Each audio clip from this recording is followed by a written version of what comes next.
Praise the Lord. ഈ നല്ല സുപ്രഭാതത്തിനായി കർത്താവിനെ സ്തുതിക്കുന്നു. ഈ പ്രഭാതത്തിൽ പരിശുദ്ധാത്മാവ് നിങ്ങളെ തൊടുകയും നിങ്ങളെ സ്പർശിക്കുകയും ചെയ്യുന്ന പകലായിരിക്കും.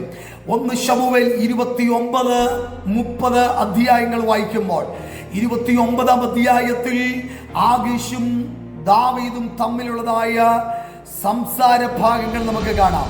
30-ാമത്തെ അധ്യായത്തിൽ നാം വായിക്കുമ്പോൾ 1-ാം വാക്യത്തിൽ വായിക്കുമ്പോൾ ദാവീദിന്റെ കൂടെ നടന്നവർ, ഇരുന്നവർ, തൻ്റെ കൂടെ ഭക്ഷണം കഴിച്ചവർ, തൻ്റെ കൂടെ യുദ്ധത്തിന് ചേർന്നവർ ഇപ്പോൾ ദാവീദിനെതിരെ കല്ലെറിയുവാൻ എഴുന്നേറ്റ് നിൽക്കുമ്പോൾ ദാവീദ് ദൈവത്തിൽ ആശ്രയിക്കുന്നത് നമുക്ക് കാണുവാൻ കഴിയും. ഇന്ന് പകൽ നിന്റെ കൂടെ നിൽക്കുന്നവർ നിനക്കെതിരെ കല്ലെറിയുവാൻ കല്ലെടുക്കുമ്പോൾ, ഇതുവരെ നിന്റെ കൂടെ ഒരു മേശപ്പുറത്തിരുന്ന് കഴിച്ചവർ നിനക്കെതിരെ തിരിയുമ്പോൾ, ഇന്ന് പകൽ കർത്താവ് പറയുക, നീ ദൈവത്തിങ്കിലേക്ക് തിരിയ. നിനക്ക് സഹായമായി അവൻ ഇറങ്ങി വരും. നിശ്ചയം അവൻ സഹായമായി നിനക്ക് വേണ്ടി ഇറങ്ങി വരും.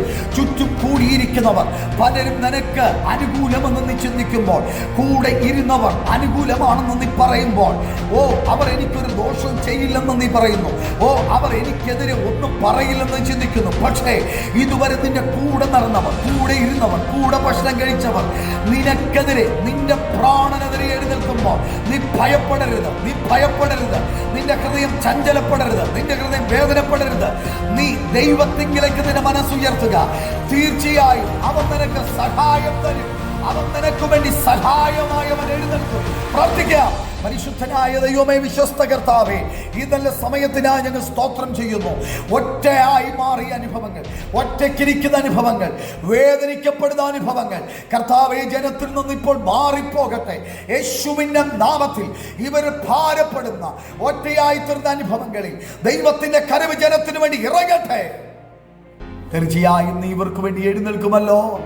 തീർച്ചയായും ഇവർക്ക് വേണ്ടി നീ യുദ്ധം ചെയ്യുമല്ലോ. യേശുവിൻ നാമത്തിൽ തന്നെ ആമേൻ. God bless you in Jesus' name. Amen. Bye bye.